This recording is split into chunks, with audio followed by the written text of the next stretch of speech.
bonsoir les amis. Et écoutez, pour cette semaine, j'ai à cœur de vous proposer un nouveau thème, un thème qui me touche beaucoup depuis pas mal de temps maintenant, c'est le thème de la persévérance. Persévérer. Alors, déjà, on va commencer par en donner la définition, parce que je trouve que c'est important qu'on définisse bien ce sur quoi on va travailler.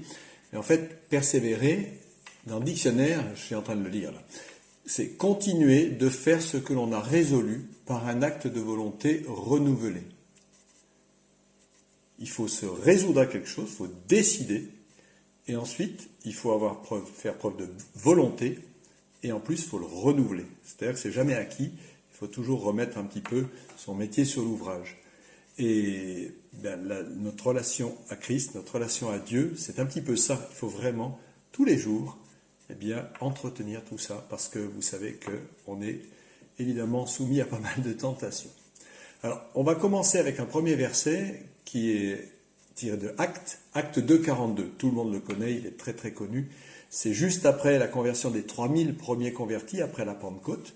Et dans ce verset, on nous dit qu'ils étaient assidus, ça veut dire qu'ils persévéraient à l'enseignement des apôtres, à la communion fraternelle, au partage du pain et aux prières. Et très souvent, on insiste sur les 4 piliers, c'est-à-dire la communion fraternelle, l'enseignement des apôtres, le partage du pain, les prières. Je ne les ai pas dit dans l'ordre, mais ce n'est pas grave.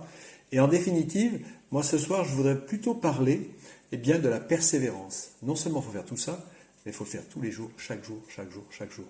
Et moi je voudrais vous laisser sur cette pensée, c'est quand vous allez vous coucher, pensez bien que c'est un chemin.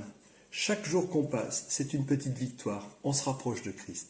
Et ça, c'est super. C'est vraiment quelque chose qui doit nous encourager à persévérer, à continuer. Voilà. Je vous laisse sur cette pensée. Je vous souhaite une très très bonne nuit. Et surtout, que le Seigneur vous bénisse vraiment puissamment, mes amis. Bonne nuit.